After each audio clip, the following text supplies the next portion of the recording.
Hey guys, it's me again, Matthew. Now sorry if there's a little bit of background noise.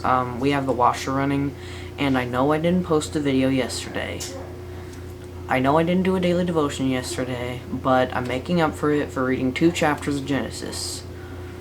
So we're going to be continuing with the story of Noah. I hope you enjoy.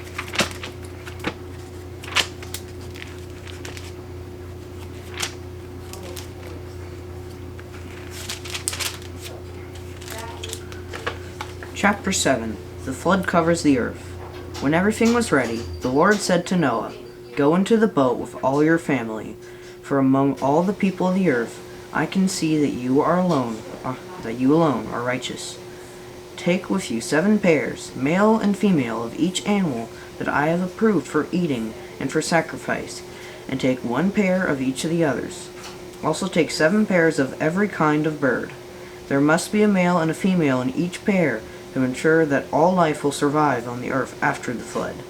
7 days from now, I will make the rains pour down on the earth, and it will rain for 40 days and 40 nights, until I have wiped from the earth all the living things I have created."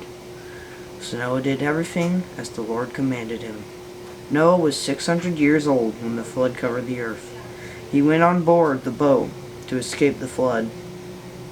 He and his wife and his sons and their wives. With them were all the various kinds of animals, those approved for eating and for sacrifice, and those that were not, along with all the birds and the small animals that scurry along the ground. They entered the boat in pairs, male and female, just as God had commanded Noah. After 7 days, the waters of the flood came and covered the earth. When Noah was 600 years old, on the 17th day of the 2nd month, all the underground waters erupted from the earth, and the rain fell in mighty torrents from the sky. The rain continued to fall for 40 days and 40 nights. That very day, Noah had gone into the boat with his wives and his sons, Shem, Ham, and Japheth, and their wives. With them in the boat were pairs of every kind of animal, domestic and wild, large and small, along with birds of every kind. 2 by 2 they came into the boat, representing every living thing that breathes. A male and a female of each kind entered, just as God had commanded Noah. Then the Lord closed the door behind them. For 40 days the flood waters grew deeper, covering the ground and lifting the boat high above the earth. As the waters rose higher and higher above the ground, the boat floated safely on the surface. Finally, the water covered even the highest mountains on the earth, rising more than 22 feet above the highest peaks. All the living things on earth died: birds, domestic animals, wild animals, small animals that scurry along the ground, and all the people. Everything that breathed and lived on dry land died. God wiped out every living thing on the earth: people, livestock, small animals that scurry along the ground, and the birds of the sky. All were destroyed.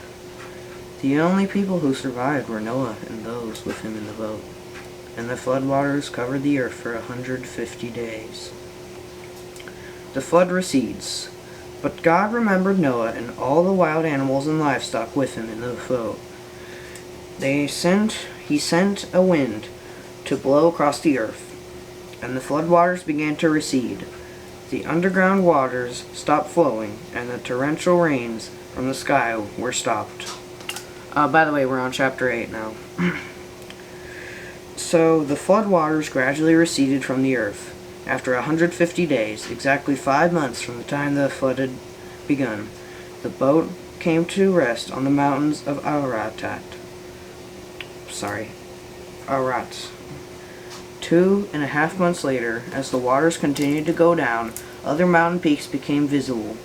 After another 40 days, Noah opened the window he had made in the boat and released a raven. The bird flew back and forth until the floodwaters on the earth had dried up. He also released a dove to see if the water had receded and it could find dry ground. But the dove found no place to land because the water still covered the ground. So it returned to the boat, and Noah held out his hand and drew the dove back inside. After waiting another 7 days, Noah released the dove again. This time the dove returned to him in the evening with a fresh olive leaf in its beak. Then Noah knew that the flood waters were almost gone. He waited another 7 days, and then released the dove again. This time it did not come back. Noah was now 601 years old. On the first day of the new year, 10.5 months after the flood began, the flood waters had almost dried up from the earth. Noah lifted back the covering of the boat and saw that the surface of the ground was drying. 2 more months went by, and at last the earth was dry. Then God said to Noah, "Leave the boat, all of you, you and your wife and your sons and their wives. Release all the animals, the birds, the livestock, and the small animals that scurry along the ground, so that they can be fruitful and multiply throughout the earth." So Noah, his wife, and his sons and their wives left the boat, and all the large and small animals and birds came out of the boat, pair by pair. Then Noah built an altar to the Lord, and there he sacrificed as burnt offerings the animals and birds that had been approved for that purpose. And the Lord was pleased with the aroma of the sacrifice, and said to himself, "I will never again curse the ground because of the human race, even though everything they think or imagine is bent toward evil from childhood. I will never again destroy all living things. As long as the earth remains, there will be planting and harvest, cold and heat, summer and winter, day and night." So, once again, like I said in the last video, I really think that this is a really current video for the times. It just proves that God, He isn't giving up on His promise, and I want the world to know that, or the people who may see this message. As the coronavirus gets worse, I think that our faith is getting better. Sorry for stuttering a little bit in this video, and I'm also sorry for missing out on my daily devotion. It'll probably be in the title that it's going to be both days, but I realized that I didn't do a video yesterday. I hope you enjoyed it, and this is Matthew Little saying bye.